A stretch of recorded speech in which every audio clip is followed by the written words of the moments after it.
Good morning student. मेरा नाम रवि शर्मा है और मैं आप सबका स्वागत करता हूं मेरे यूट्यूब चैनल पे जिसका नाम है ट्रिक्स की दुनिया। पिछली क्लास में हमने 4.1 का क्वेश्चन नंबर फर्स्ट कर लिया था। अब हम करने जा रहे हैं 4.1 का क्वेश्चन नंबर सेकंड, और सेकंड क्वेश्चन करते ही हमारी ये 4.1 कंप्लीट हो जाएगी। 4.1 में ये क्या कहता है, represent the following situation in the form of quadratic equation. हमें सिर्फ क्वाड्रेटिक इक्वेशन निकालनी है, क्वाड्रेटिक इक्वेशन में रिप्रेजेंट करना है। ठीक है भी, इस क्वेश्चन में सिर्फ क्वाड्रेटिक इक्वेशन में रिप्रेजेंट करना है, याद रखना आपने। ठीक है, चलो अभी स्टार्ट करते हैं। The area of rectangular plot is 5 to 8 metre square.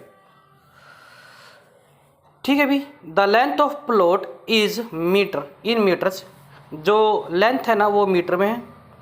Is 1 more than twice is breadth. Clear है। फिर आगे लिख रखा है we need to find the length and breadth of the plot. बच्चों याद रखना, यहाँ ये वाला जो पार्ट है ना, ये वाला पार्ट ये हम 4.2, 3 और 4.4 में सीखेंगे। ठीक है भी, ये वाला जो पार्ट है ना हम 4.2, 3 और 4 में सीखेंगे। अभी क्वेश्चन की डिमांड क्या है कि क्वाड्रेटिक इक्वेशन बनाना है। क्या बनाना है? क्वाड्रेटिक इक्वेशन बनाना है, वैल्यू फाइंड नहीं करनी। इस क्वेश्चन में भी क्या करनी है, क्वाड्रेटिक इक्वेशन निकालनी है, वैल्यू फाइंड नहीं करनी है। समझ में आ गई भाई? आगे मेरी बात समझ में? स्टार्ट करते हैं। The area of rectangular plot is 5 to 8 metre square. 5 to 8 metre square. The length कितनी मान रखी है हमने? मीटर में मान रखी है। और वो क्या कह रहे हैं, 1 मोर देन इट्स ब्रेथ। ठीक है भी, मोर देन ट्वाइस इस ब्रेथ। तो लेट कर लेते हैं। सबसे पहले पहला पार्ट कराने जा रहा हूँ कि लेट कर लेते हैं कि हम ब्रेथ को क्या मान लेते हैं, हम एक्स मान लेते हैं, एक्स मीटर। तो लेंथ क्या कह रहा है, लेंथ कह रहा है 1 more than twice of breadth. Breadth कितनी है? एक्स। क्या लिख रखा है? 1 मोर का मतलब होता है प्लस, ट्वाइस का मतलब होता है 2 मल्टीप्लाई, किसकी मल्टीप्लाई? ब्रेथ की। तो यहाँ से देखो 1 + 2 × में ब्रेथ, और ब्रेथ को कितनी मान रखी हमने? एक्स। समझ में आ गई मेरी बात? 1 बोलो, 1 मोर ट्वाइस ब्रेथ, ब्रेथ को क्या मान रखी? एक्स। अब हमें क्या दे रखा था क्वेश्चन में? एरिया। क्वेश्चन में क्या दे रखा था? एरिया। तो एरिया का फार्मूला क्या होता है? L × B। L × B। L हमारे पास कितना है? 1 + 2x। B कितना हमारे पास? x। और टोटल एरिया कितना दे रखा है हमने? 5 to 8 मीटर स्क्वायर गिवन है। टोटल एरिया कितना गिवन है हमें? अब मल्टीप्लाई कर दो, ये 5 to 8 स्क्वायर को उधर ले जाना, ये इक्वेशन बन गई हमारी, क्वाड्रेटिक इक्वेशन बन गई। क्वेश्चन की डिमांड यही कहता है कि सिर्फ क्वाड्रेटिक इक्वेशन निकालनी है। ये जो आगे की जो बात कह रखी थी ना, वो हम अगली एक्सरसाइज में सीखेंगे। इस एक्सरसाइज में अभी नहीं सिखानी, क्योंकि जो क्वेश्चन की डिमांड है वो क्वेश्चन की डिमांड यहाँ तक ख़त्म हो जाती है, क्वाड्रेटिक इक्वेशन बनानी है बस। तो पहला पार्ट हमने कंप्लीट कर लिया, प्लीज़ इसको राइट कर ले। पहला पार्ट कंप्लीट कर लिए। L × B, इसको कैपिटल B लिख देता हूँ या स्मॉल ही लिख देता हूँ, दोनों को ही। ये स्मॉल L और ये स्मॉल B। ठीक है भाई, ताकि कंफ्यूज ना हो। क्लियर है ये बात? आगे समझ में? ये प्लीज़ राइट कर ले। अब हम करेंगे सेकंड पार्ट। द प्रोडक्ट करनी किसकी? 2 कॉन्जिक्यूटिव पॉजिटिव इंटीजर की। कितनी है? 306। फिर आगे लिख रखा है we need to find the integer. बेटा ये याद रखना, अभी मैं नहीं करवा रहा हूँ ये वाला टॉपिक, क्योंकि ये क्वेश्चन की डिमांड ऊपर जो क्वेश्चन कह रहा है ना, उस क्वेश्चन की डिमांड नहीं है, और अभी मैं सिखाऊंगा तो तुम्हें समझ में भी नहीं आएगा, ठीक है ना। क्योंकि पहले मेरे को बेसिक कॉन्सेप्ट समझाने पड़ेंगे आपको कि क्वाड्रेटिक इक्वेशन निकलती तो कैसे निकालते हैं, सॉल्यूशन कैसे निकालते हैं। 3 तरीके से निकालते हैं, वो तीनों तरीके 3 एक्सरसाइज में बटे हुए, 4.2 में, 4.3 में और 4.4 में, तो उसमें सिखाएंगे आपको, ठीक है। अभी हमें क्वेश्चन की डिमांड क्या कहता है, क्वेश्चन की डिमांड कहता है क्वाड्रेटिक इक्वेशन निकालो वहां से लेके यहाँ तक। तो स्टार्ट करें सेकंड पार्ट। सेकंड पार्ट क्या कहता है,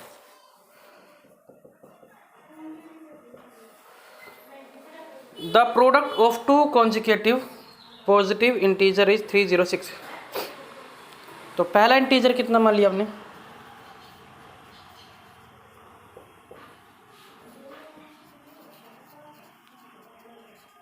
x मान लिया, लेट कर लिया। सेकंड क्या होगा, कॉन्जिक्यूटिव का मतलब होता है उससे अगला,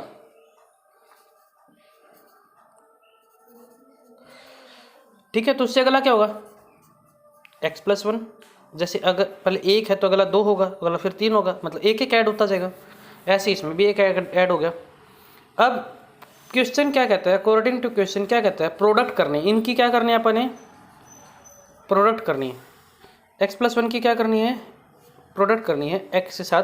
और कितना आ रहा है प्रोडक्ट भाई, प्रोडक्ट आ रहा है 306। प्रोडक्ट कितना आ रहा है, तो मल्टीप्लाई करेंगे x² x 306 x² plus x minus के 306 इज इक्वल टू में 0। ये है ना 0 ही। ये हमारा सेकंड पार्ट कंप्लीट हो चुका है, सेकंड पार्ट हमारा कंप्लीट हो चुका है बच्चों, क्लियर है। अब हम करने जा रहे हैं थर्ड पार्ट। टोटल 4 पार्ट है, थर्ड करने के बाद फिर फोर्थ करेंगे। कहते हैं Rohan's mother age is 26 year older than him. Rohan की माँ रोहन से 26 साल बड़ी है। रोहन की माँ रोहन से 26 साल बड़ी है। The product of their age, अगर उनकी एज में का प्रोडक्ट करें 3 ईयर फ्रॉम नाउ, आज से 3 साल बाद, विल बी 360, मतलब 360 हो जाएगी।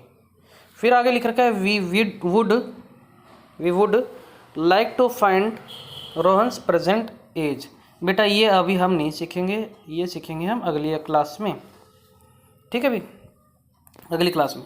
जब सीख लोगे ना तो ये क्वेश्चन आप अपने आप ही कंप्लीट ही कर लोगे, क्लियर है। पहले आपका मेन मकसद है कि आपको क्वाड्रेटिक इक्वेशन आनी चाहिए ढंग से बनानी। क्वाड्रेटिक इक्वेशन आएगी तो ही आप सवाल कंप्लीट कर पाओगे। प्लीज़ इसको राइट कर ले, क्वेश्चन को भी साथ साथ राइट करते रहना, ठीक है भाई। करने जा रहे हैं अभी थर्ड पार्ट। अब भाई रोहन क्या है, रोहन को मान लेते हैं x,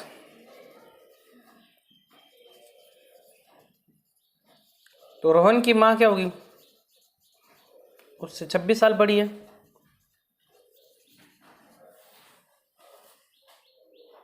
रोहन की एज अगर x है तो रोहन की माँ की एज कितनी होगी, 26 साल बड़ी है। और ये कहता है अकॉर्डिंग टू क्वेश्चन 3 साल बाद आफ्टर 3 ईयर, 3 साल बाद रोहन की एज कितनी हो जाएगी, 3 साल बड़ी हो जाएगी। मदर की एज कितनी हो जाएगी, x+26 थी तो x+29 हो जाएगी, 3 साल और बड़ी हो जाएगी। अब इनकी क्या करनी है, मल्टीप्लाई। अकॉर्डिंग टू क्वेश्चन इनकी क्या करनी है, मल्टीप्लाई। मल्टीप्लाई करने पे कितना आ रहा था, मल्टीप्लाई करने पे आ रहा था 360। कितना आ रहा था, 360। तो ये हो गया x² प्लस के 29x प्लस के 3x। इसकी मल्टीप्लाई करो भी, 29 दिया, 3 9 27 87 360। अभी x² 32x, ये 360 यहाँ पे आके माइनस का हो जाएगा, तो कितना बचेगा ये बचेगा 280, 273 बचेगा शायद। देखना बच्चों, बचना तो इतना ही चाहिए। ठीक है भाई, यहाँ पे हमारे आंसर हो गया क्वाड्रेटिक इक्वेशन। क्लियर है। अब हमारा कौन सा पार्ट आता है? Fourth part. फोर्थ पार्ट करेंगे, पहले 3 पार्ट को नोट कर ले आंसर वो।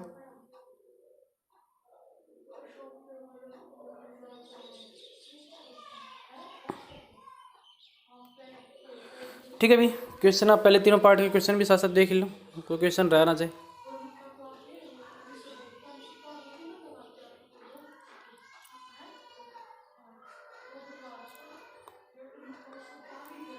ठीक है भाई, अब करेंगे fourth part.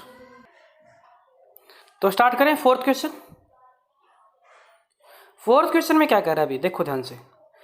A train travels a distance of 480 kilometre at a uniform speed. एक ट्रेन ने ट्रैवल करना है 480 किलोमीटर की दूरी को ट्रैवल करना है एट ए यूनिफॉर्म स्पीड। ठीक है भाई, हम लेट कर लेते हैं यूनिफॉर्म स्पीड क्या होती है। मान लेते हैं कि वो यूनिफॉर्म स्पीड होती है कि भाई लगातार एक ही स्पीड से चलेगी, उसे कहते हैं यूनिफॉर्म स्पीड। ट्रेन की स्पीड हम मान लेते हैं x किलोमीटर पर हावर। यूनिफॉर्म स्पीड कितनी मान ली, और टोटल डिस्टेंस कितना कवर करना है उसने?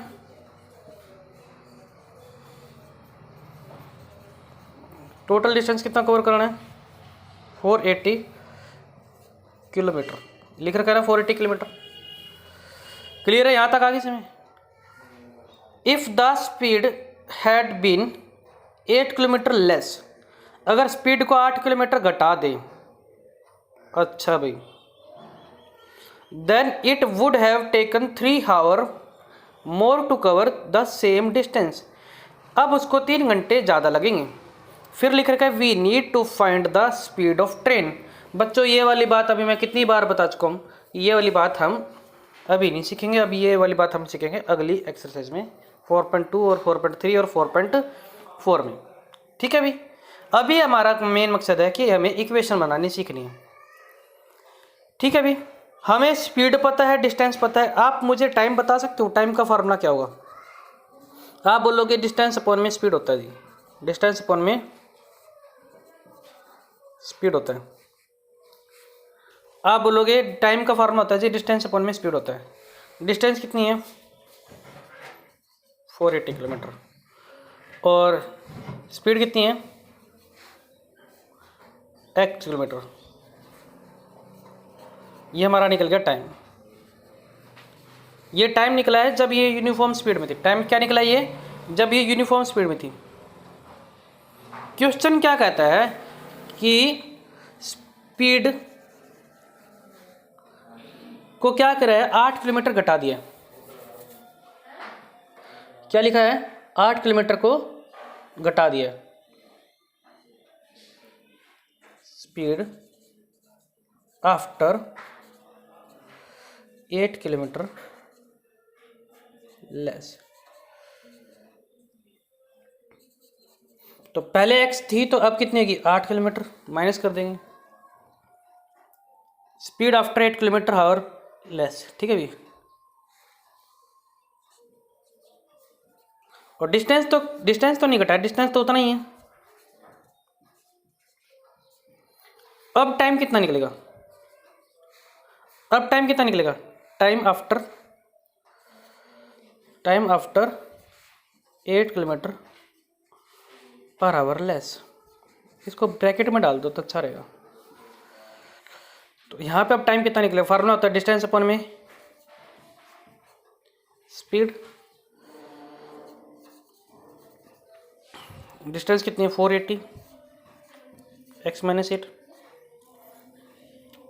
ये किलोमीटर है, ये किलोमीटर पर आवर है। ठीक है भाई, ये किलोमीटर है, ये किलोमीटर पर आवर है। ये हमारा टाइम निकल गया। अब बच्चों ये बात बताओ, कौन सी धीरे चल रही है और कौन सी तेज चल रही है? ये 8 किलोमीटर स्पीड कम कर रखी है, तो ये धीरे चल रही है तेज चल रही है, और इसमें 8 किलोमीटर कम नहीं कर रखी है। तो अब ये बताओ फटाफट जल्दी बताओ भाई। इसमें 8 किलोमीटर कम नहीं कर रखी है, इसमें 8 किलोमीटर कम नहीं कर रखी है, तो यानी तेज चल रही है ना। तेज जो चलेगी वो टाइम ज़्यादा लेगी या कम लेगी, तुम बताओ। जो गाड़ी तेज चलेगी, ये तेज चल रही है, तेज चल रही है बेटा, ये तेज चल रही है, ये तेज है, ये तेज है, यहाँ लिख देता हूँ तेज, ये फास्ट चल रही है, तेज चल रही है। और ये क्या चल रही है, स्लो चल रही है। क्या चल रही है बेटा, ये धीरे चल रही है। ये क्या चल रही है, धीरे। तो तुम बताओ कौन सा टाइम ज़्यादा होगा और कौन सा टाइम कम होगा। तो धीरे जो चल रही है वो टाइम ज़्यादा लेगी, और जो तेज गाड़ी चल रही है वो टाइम कम लेगी। अब ये मान के चलो, ये तो हमारा है खरगोश और वो हमारा कछुआ। ये हमारा क्या है, खरगोश। खरगोश है तो ये बेटा क्या करेगा, तेज चलेगा। तेज चलेगा तो टाइम कम लेगा ना, यानी ये टाइम है कम और ये टाइम है, ये वाला टाइम है ज़्यादा। समझो, समझने की कोशिश करो, नोट कर लो आराम से, कोई दिक्कत नहीं।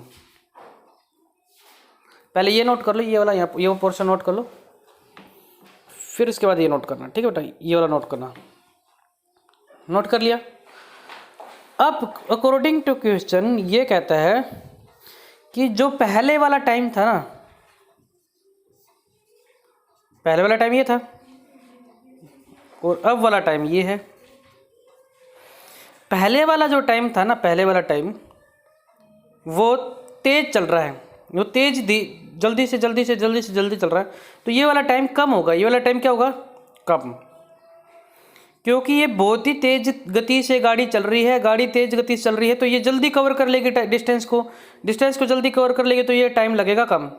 समझ में आ गई बेटा। ये खरगोश है, वो कछुआ है, तो खरगोश कम टाइम में पूरा कर लेगा, कछुआ ज़्यादा टाइम में पूरा करेगा। तो तुम बताओ ये कम टाइम है, ये ज़्यादा टाइम है। इक्वल करने के लिए ये कम टाइम है, ये ज़्यादा टाइम है। इक्वल करने के लिए मैं क्या करूँ, जो यहाँ पे 3 आवर लिख रखा था ना, इस 3 आवर को क्या करूँ। तो तुम बताओगे सर जी ज़्यादा वाले में 3 क्या कर दो, माइनस कर दो, क्योंकि बराबर करने के लिए, क्योंकि ये कम टाइम है, ये ज़्यादा टाइम है, ये पहले से ज़्यादा है, इसमें हम 3 आवर क्या करेंगे, माइनस कर देंगे। इससे हमारी इक्वेशन क्या हो जाएगी, इक्वल बन जाएगी। अगर आपको ये मेरी बात समझ में आ गई हो तो आगे चलते हैं भाई।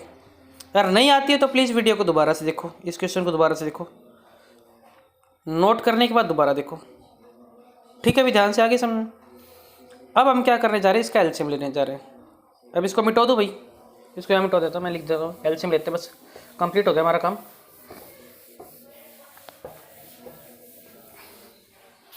इसको मैं यहाँ लिख रहा हूँ 480 बटे x is equal to 480 x minus के 8 माइनस के 3, यहाँ लिख रहा हूँ बेटा, ये मिटो दिया मैंने सारा कुछ। अब क्या करेंगे, एलसीएम लेते हैं, उसका एलसीएम लेते हैं। यहाँ पे x के साथ मल्टीप्लाई करेंगे 3x हो जाएगा, माइनस के 8 के साथ करेंगे तो प्लस के 24 हो जाएगा। क्या हो जाएगा, प्लस के 24 हो जाएगा। अब x माइनस 8 की मल्टीप्लाई इधर भी करेंगे और x की मल्टीप्लाई उधर करेंगे।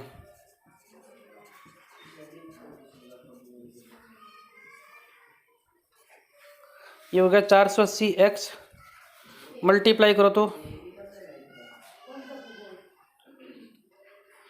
मल्टीप्लाई करो भी 8 0 0 8 8 64 बच के 4 बच के, फिर पावर 6, 8 चौक 32, 32 और 6 कितना होता है, 38। और यहाँ पे कितना है 480 x 3x square 24x, 480 x से 480 x कट गया, 3x स्क्वेयर इधर ले आऊँ, 24x को इधर ले आऊँ। बेटा ये हमारा इक्वेशन कंप्लीट होगी। प्लीज़ बेटा क्वेश्चन को सारे के सारे नोट कर लें, क्वेश्चन को नोट कर लें। ये हमारा क्वेश्चन कंप्लीट हो चुका है। तो आज की क्लास में बस इतना ही। कल की क्लास में हम 4.2 करेंगे और 4.2 से स्टार्ट करेंगे कि हम ये x की वैल्यू कैसे निकालें। हमने फैक्टर मेथड तो क्लास 9th में भी सीखा है, लेकिन उसके अलावा 2 मेथड और आते हैं, वो 2 मेथड भी हम धीरे धीरे आगे सिखाते जाएंगे, ठीक है भाई। जय हिंद, जय भारत।